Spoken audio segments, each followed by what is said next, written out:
Puerto Rico marks 5 months since Hurricane Maria battered the island. We continue with our interview with the mayor of San Juan, Carmen Yulín Cruz. Democracy Now!'s Juan Gonzalez and I spoke to her on Friday. I asked her if she's opposed to the privatization of PREPA, the Puerto Rican Power Authority, the largest power authority in the United States. Yes, and I've been opposed ever since I was a member of the House of Representatives 9 years ago now. And I'll tell you why. Electricity isn't only about getting the lights in your house turned on. Electricity is about providing people access to equal services. So a private company, which is moved by profits, as it should be, may decide that in this very remote urban area of Puerto Rico, it is not worthwhile for them to put money into the system. It is not worthwhile for them to replace the light poles. So all of a sudden, some Puerto Ricans will be looked at with a different lens than other Puerto Ricans. I'm against privatization of public schools for the exact same thing. There is a reason why essential services are handled by the government in an island nation that's 100 miles long by 35 miles wide. Mayor, I wanted to ask you about another issue, the issue of the role of the Puerto Rican diaspora in the United States. There are about more than 5 million U.S. citizens of Puerto Rican descent living in the mainland United States. Their role since this crisis has started in being able to provide support and assistance to their fellow Puerto Ricans on the island. Yes, and in fact, I think we are now the diaspora. There are 5 million Puerto Ricans in the United States. There's about 3 million Puerto Ricans in the island nation of Puerto Rico. But the diaspora has been the echo of our voices. So many times they have in the past been at the forefront of very big fights when we, did what we had to do in order to get the Navy out of bombing the island of Vieques, the municipal island of Vieques, when we joined together in all different forces to get the release of Oscar Lopez Rivera a year ago. So the diaspora has been essential in ensuring that our voices are heard and magnified. Mayor Carmen Yulín Cruz, as you speak to us from San Juan, you just recently returned from Washington, where you were the guest of New York Senator Gillibrand at the State of the Union address of Trump. You certainly had run-ins with President Trump after Hurricane Maria, when he finally went down to the island and tossed rolls of paper towels at hurricane survivors. He also attacked you and Puerto Ricans. He said such poor leadership ability by the mayor of San Juan and others in Puerto Rico who are not able to get their workers to help. You responded by talking about his utter statement of hypocrisy. Have you changed your views of President Trump? What is your assessment of how he responded to the crisis, the hurricane in Puerto Rico? Well, this has never been about President Trump or myself. This was always about saving lives and ensuring that the people of Puerto Rico got what they needed and still continue to get what we need in order to move forward. Now, when you sit there in Congress with all that power right there, it is, the activity itself has a magical ring to it. But then when you start hearing the president talk about and using language that is divisive, using language that destructs the ability of the American people to join forces together, then sort of the magic starts fading away somehow. I was very honored that Senator Gillibrand took it upon herself to invite me. It gave us, again, another opportunity to use various platforms to ensure that the American people and the powers to be know that this is not mission accomplished, as it was said the Tuesday before, the day before the State of the Union. FEMA said, mission accomplished. We're stopping all the deliveries of water and food to Puerto Rico. Now, it allowed me and the senator and many others the opportunity to use different platforms to call FEMA out on that, and lo and behold, they decided not to do that. So what I really want the American people to continue to understand is that, look, I would want nothing more than to stand in Democracy Now! And say, thank God, things are happening and federal agencies are stepping up. But yesterday, the Department of Labor of the Puerto Rican government, and of course, you know, the secretary was appointed by the Governor Rosselló, was saying, no, we haven't been able to pay because we haven't gotten the money from FEMA.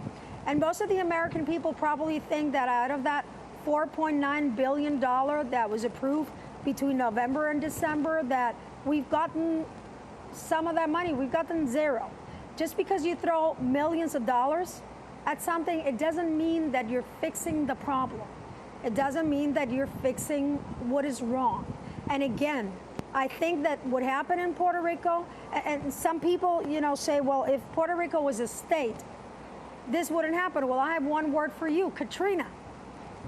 You know, when people don't put their heart and soul into what they are doing, things go wrong. When they don't see the magnitude of the suffering of the people and just look at it from 10,000 feet above or 1,000 feet above in a helicopter, things go wrong. So I think Puerto Rico should be studied from the standpoint of the federal agencies to ensure that what happened in Katrina and what happened in Puerto Rico does not happen again. I had a short conversation with the mayor of Houston, and we were both saying we don't understand why the money that comes to the municipalities from FEMA has to go first to the state, through the federal level, then to the state level, then it's provided to the municipalities. And, you know, here's the mayor of Houston and here's the mayor of San Juan thinking exactly the same. So it isn't a political issue. And I think that's what many people in the Trump administration fail to understand. It is a human issue. It is a humanitarian crisis that wasn't handled properly. And that mishandling of it has led to many other things. Now, did we have problems before that? Yes. Have the problems increased after Irma and Maria? Indeed, they have. And people say, well, you know, we have a credibility issue. Yes, we do. The whitefish situation gave the central government of Puerto Rico a credibility issue. The situation about a program called Tu Hogar Renace, which again, it was giving a very small company that didn't meet all the requirements a multi-million-dollar contract, which was just taken back a few days ago. All of that provides a credibility issue. But the governor of Puerto Rico went to Congress and asked for $94 million. So he thought we needed $94 million. And a few days ago, they were celebrating $16 billion. $94 billion and $16 billion. Will that be enough? If you ask for 94, now you can't be celebrating 16. Are they important? Of course they are. Are they needed? Of course they are.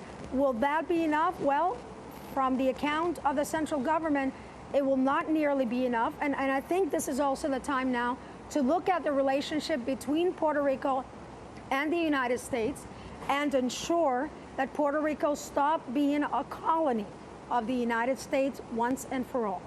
Mayor Yulín Cruz, the FEMA issue, you mentioned the whitefish contract, which was canceled. Then you had the $156 million contract for a one-woman company to deliver 30 million meals. She delivers 50,000. FEMA approves a $30 million contract for tarps. Not one is delivered. Should there be criminal prosecutions here? Mm-hmm. And how are you dealing with these issues now? Are you somehow recouping the money? Number one, if there should be investigations, and if they result in the fact that people have not done what they're supposed to do, and they committed criminal acts, they should be prosecuted. Because we cannot allow disasters to be the breeding ground of what Naomi Klein, of course, has called disaster capitalism. So what we are seeing is that the acts of central government and some acts of FEMA have made this a breeding ground for inappropriate behavior, and in fact have made this a breeding ground for people to suffer. And what does that open the path for? Privatization. 50% of our schools, as of 2 weeks ago, were not energized. Let's say it's 60% now. The majority of our students with special ed are not back at school yet. The majority of the schools are still going on a part-time basis. So what does that mean?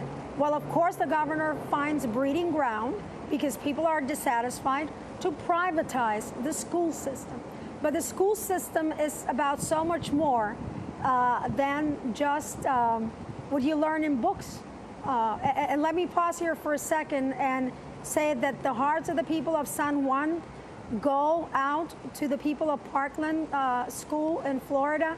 And really, this cannot continue to happen in the United States. Lives cannot continue to be lost because of gun violence, and that's an issue that has to be dealt with in a swift and appropriate manner, and in balancing all of the criteria that you can balance. But as mayor of San Juan, I want to extend our condolences and our wishes that this finally sets a fire on the hearts of people in Congress and on the Trump administration to ensure that something gets done to finish that.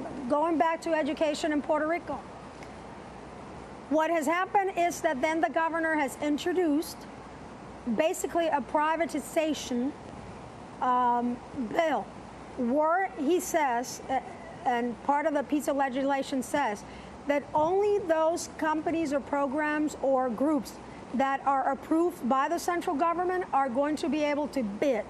So what the central government is doing is using the desperation of people, which in some sense has been brought upon by the botched effort to ensure that public services that are there to ensure that everyone gets treated the same are privatized. And in the short run and in the long run, that is a recipe for disaster, for discrimination, and for inequality. Carmen Yulín Cruz, the mayor of San Juan, Puerto Rico, speaking to us on this 5th anniversary of Hurricane Maria hitting the island. We'll continue to cover the crisis in Puerto Rico and the push to privatize PREPA, the largest publicly owned power utility in the United States. This is Democracy Now! Happy birthday to Brendan Allen and Neil Shibata. Democracy Now! Is produced by Mike Burke, Renee Feltz, Dina Guzder, Nermeen Sheikh, Carla Wills, Laura Gottesdiener, Sam Alcoff, John Hamilton, Robbie Karen, Hani Massoud, Charina Nadura, Nat Nita, Mike DeFilippo, Miguel Noguera, and Paul Huckabee, our engineer. Special thanks to Becca Staley, Julie Crosby, Hugh Grand, David Prude. I'm Amy Goodman. Thanks for joining us.